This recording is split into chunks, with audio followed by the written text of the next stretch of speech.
Hola, ¿qué hay? Buenas tardes a todas y a todos. En primer lugar, y como ya he hecho en otras comparecencias, evidentemente el primer recuerdo tiene que ser para las personas trágicamente fallecidas en esta tragedia que vivimos el pasado día 30 de julio. Pero también quiero en esta ocasión que mis primeras palabras, como no podía ser de otro modo, sean para el conjunto de los ceutís, por su responsabilidad y por su compromiso cívico que demuestra y califica en positivo a una sociedad cuya normalidad se ha visto gravemente afectada, que evidentemente todavía estamos en trámites de alcanzar una razonable normalidad que no existe al día de hoy, pero que ellos están manteniendo una actitud de responsabilidad, como decía al principio, encomiable. Y esa actitud de responsabilidad se ha visto manifestada incluso en estos momentos de dificultad ante otras conductas que han querido aprovechar esta tragedia, esta emergencia, como decía, profiriendo discursos de odio que han sido claramente arrinconados por el conjunto de la sociedad ceutí, acostumbrada a la convivencia, a la diversidad y a vivir en paz. Así que soy consciente, como no podía ser de otro modo, y lo es el Gobierno de España, del esfuerzo que estáis realizando el conjunto de ceutís.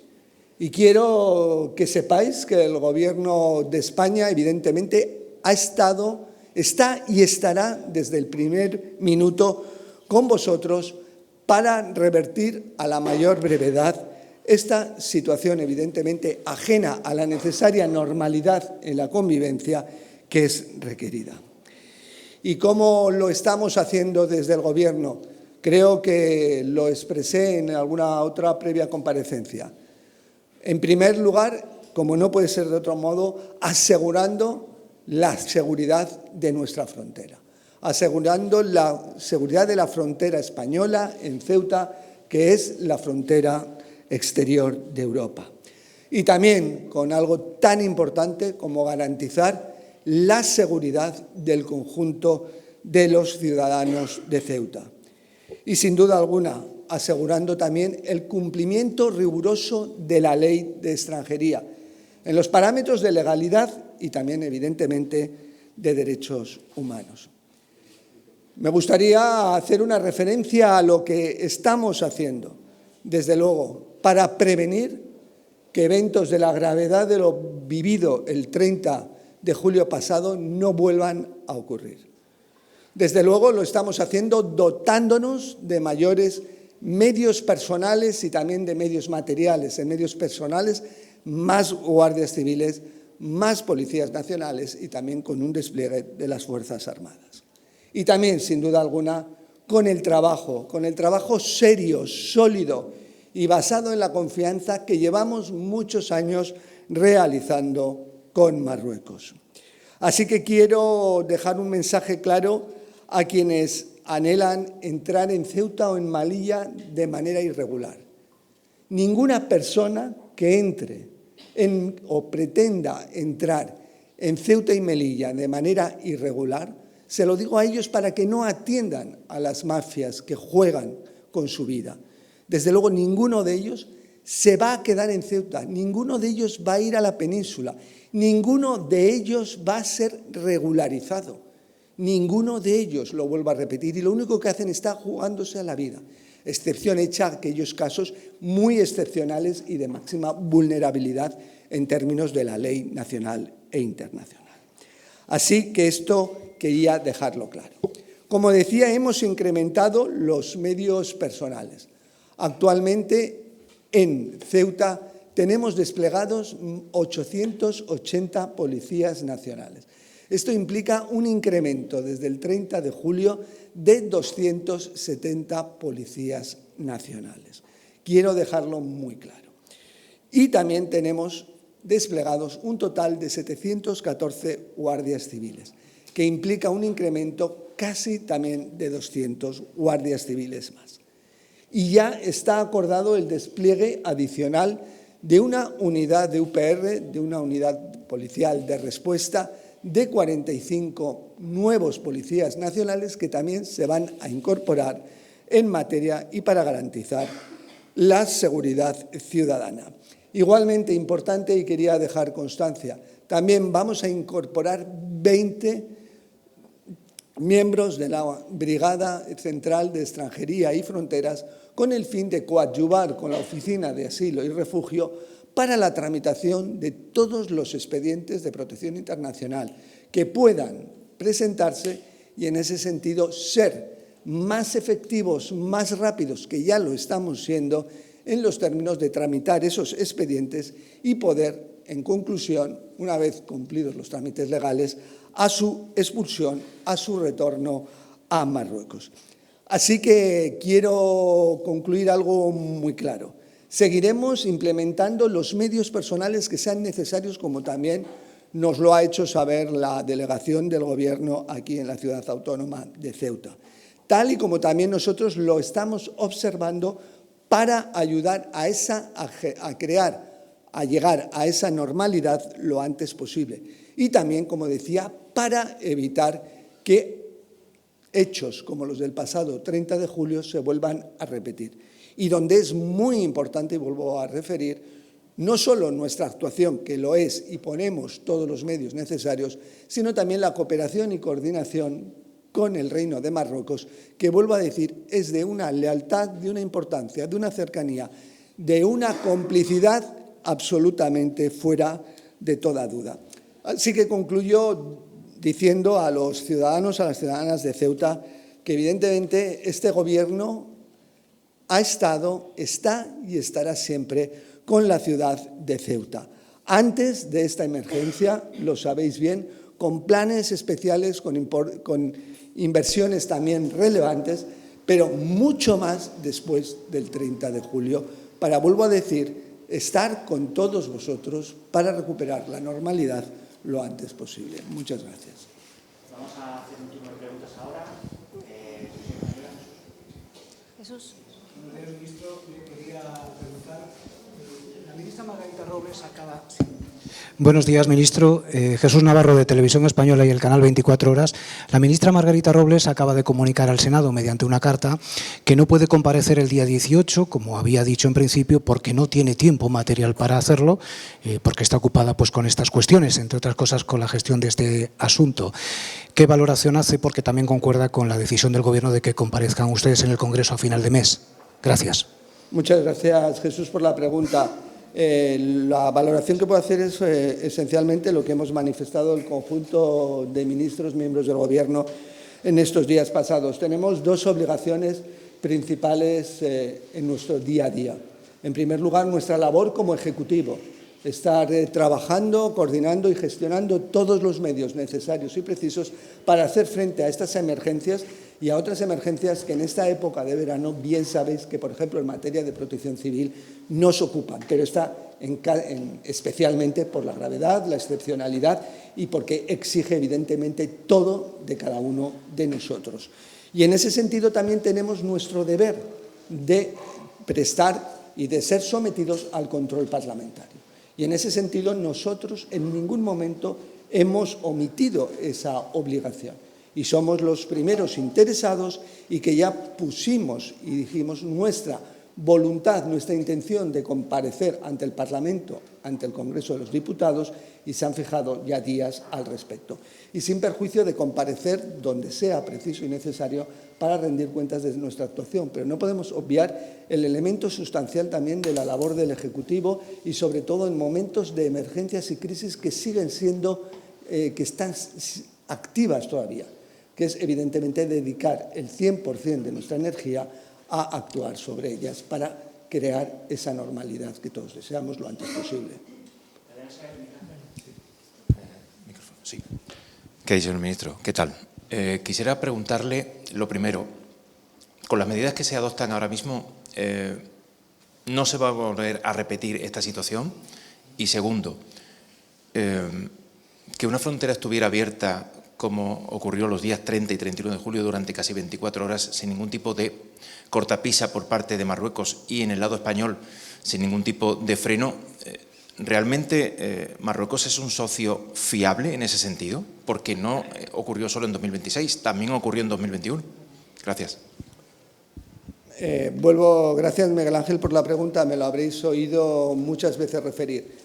Llevo 8 años en el Ministerio del Interior y es uno de los ministerios que por razones obvias de materias que gestionamos tenemos una relación muy directa y muy estrecha con el Gobierno de Marruecos. Y en ese sentido, desde el minuto 1, yo he sido testigo de cómo se ha cimentado una relación sustentada evidentemente en la confianza, en la lealtad, con todas las pruebas, con todas las emergencias a las que hemos tenido que hacer frente. Gracias a esa cooperación y colaboración, por ejemplo, con Marruecos, como con otros países, pero ya que me preguntas con Marruecos, hemos podido desincentivar la migración irregular. Hemos desmantelado en estos 8 años un importante número de redes criminales dedicadas al tráfico ilegal de migrantes, es decir, hacer que mucha gente perdiera la vida en ese trayecto ante un hipotético futuro que lo único que hace es poner en riesgo sus vidas. Hemos permitido, vuelvo a decir, una labor esencial y en otras materias de delincuencia organizada, etcétera, terrorismo. Con lo cual, lo que sucedió el día 30 de julio pasado, evidentemente, fue extraordinario, fue excepcional.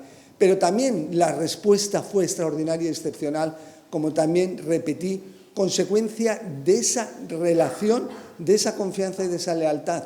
Muchos de los que entraron, un altísimo porcentaje, más de un 90% de ellos, al día siguiente, en menos de 24 horas, sabían que no había ninguna posibilidad de materializar cualquier intención de quedarse en Ceuta y menos aún pretender entrar en la Unión Europea, en lo que es el espacio Schengen. Eso también es consecuencia de esa fortaleza, de esa relación entre ambos países.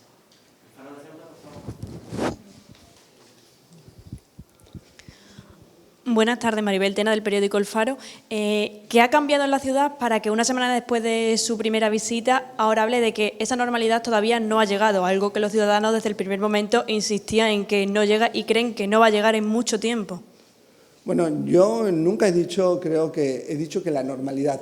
Dije que una relativa normalidad había llegado en 24 horas, que era muy importante esa modificación, ese cambio sustancial entre lo que se vivió y vivisteis los ceutís el día 30 de julio a lo que ya se estaba observando el 31 de julio, con un abandono de la ciudad de un número importantísimo de aquellos que lo habían hecho de forma irregular el día anterior y sabiendo que es que no tenían ninguna oportunidad de permanecer en España, en Ceuta, de una forma irregular. Después de todo eso, y ante unos hechos, acontecimientos de la entidad a los que estamos analizando, llegar a la normalidad del 29 de julio, evidentemente, lleva un tiempo. Y en eso estamos trabajando y poniendo todos los medios en conjunto con el Gobierno de la Ciudad Autónoma. Y esa es nuestra voluntad desde el primer momento. En materia de seguridad he hecho referencia a las cuestiones relativas a incremento de los medios personales, no solo fijando en esto, sino para seguir trabajando y evitar hechos parecidos a los del 30 de julio. Pero sabéis también que se está trabajando en el ámbito económico y social, con medidas también, evidentemente, para paliar los daños sufridos por el entramado económico-financiero de la ciudad autónoma a consecuencia de esta emergencia, evidentemente, humanitaria. Y en todos esos ámbitos, desde el minuto 1, y seguiremos trabajando, evidentemente, con vosotros, con vosotras, con el fin de recuperar esa normalidad lo antes posible. Buenas tardes, Gloria Núñez, Radio Televisión Ceuta. A mí me gustaría saber qué va a hacer el Gobierno con los adultos para que regresen a su país, porque se ha hablado mucho de los menores, pero todavía hay miles de personas mayores de edad que siguen en Ceuta. ¿Cuál es el plan que se tiene para que estas personas regresen? ¿Qué plazos se estiman? Y si tiene datos sobre las personas que ya han regresado y cuántas son las que quedan. Gracias. Bueno, ya hemos dicho y hemos comentado que las personas que quedan, tenemos un número aproximado en Ceuta, es de 5.000 personas. Sabéis en ese sentido, en ese contexto también, que nuestra prioridad ha sido hasta la fecha, como no podía ser de otro modo, el registro e identificación de los menores. Sabéis que llevamos identificados y ya podemos decir que es un número que estamos aproximándonos al máximo de lo que podemos entender los menores. Todavía hay menores que serán susceptibles de identificación, localización e identificación y evidentemente puesta a disposición de las autoridades competentes como es la ciudad autónoma en materia de su tutela, asciende a 1.898. Esa ha sido nuestra prioridad y lo sigue siendo hasta que se concluya, pero ha sido compatible también con la identificación, con la realización del triaje de los mayores de edad, que ya vamos a iniciar a un nivel superior. Sabéis que estamos trabajando en el CATE, en las obras del CATE, en el Tarajal que hemos iniciado, todas las obras extraordinarias que estaban previstas ya con anterioridad al día 30 de julio. Y en ese sentido estaremos trabajando, dependerá de los que soliciten protección internacional, no soliciten protección internacional, los trámites serán más rápidos, menos rápidos, pero incluso los trámites menos rápidos, tenemos ya un plan de urgencia. Ese plan de urgencia está dotado con personas de la Oficina de Asilo y Refugio que están ya trabajando sobre el terreno, ya se han elevado, ya se han resuelto más de 500 expedientes, lo cual es muy importante, la inmensa mayoría de ellos desestimatorios de la protección internacional. Y también se ha incrementado, como decía en la previa intervención mía, también la unidad de extranjería que ayuda en la tramitación, en la formalización de cualquier petición de protección internacional con 20 nuevos agentes de la Brigada Central de Extranjería y Fronteras. Vamos a agilizar, vuelvo a decir, todos esos procedimientos. Y lo saben todos ellos que, desde luego, el que no tiene derecho a residir aquí, y es la inmensa mayoría, van a regresar a Marruecos a la mayor inmediatez. Y os doy el ejemplo también de aquellos que han cometido algún delito. Sabéis cómo inmediatamente y por disposición expresa de este Ministerio se ha pedido al Poder Judicial la autorización para la sustitución de las penas y también para proceder inmediatamente a su expulsión. Y seguiremos trabajando, y lo tienen que tener muy claro. El que esté en situación de irregularidad va a ser devuelto a la mayor brevedad. Y aquel que excepcionalmente cometa un delito, mucho más rápido. Es decir, de una forma absolutamente inmediata. De los que están escondidos, que no se quieren marchar, obviamente, ¿hay algún plan para, no sé, como la figura de la detención en una cartera administrativa no está en principio contemplada? No sé cómo lo van a hacer. O sea, no es decirles orden de salida, que ellos no se van a ir y hay que buscarlos. Esa sería la primera, pero sobre todo el ministro de Justicia marroquí dice que España es culpable por la regularización, porque es un efecto llamada. Y de hecho ha planteado suspender la aplicación del acuerdo de extradición con España. Bueno, gracias Malena por la pregunta. Me gustaría hacer primero una referencia y hablando quizás de mi vida anterior, trabajando dentro del Poder Judicial en un ámbito de cooperación internacional donde era en la sala de lo penal donde yo trabajaba, prestaba mis servicios, era la encargada de la tramitación de todas las extradiciones. Y la cooperación y la coordinación en materia de extradiciones con el Reino de Marruecos, así como en cooperación judicial, siempre ha sido, es y será extraordinaria y excepcional. Y eso me consta de primera persona y también me consta actualmente como ministro. En segundo lugar, los que se encuentren en situación ilegal, aquellos que estén, si están escondidos, serán localizados, serán identificados y, evidentemente, se tramitará el expediente administrativo donde se concretará su situación de irregularidad, de estancia irregular y, en ese sentido, proceder a su expulsión. O sea,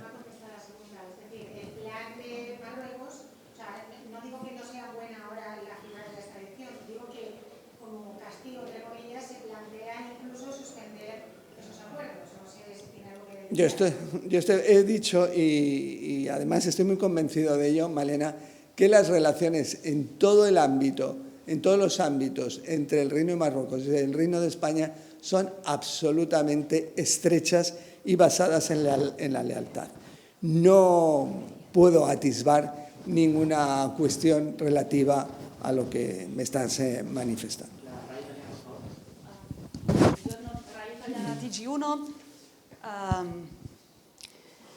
¿Existe riesgo de terrorismo y radicalización after the arrival of all these migrants?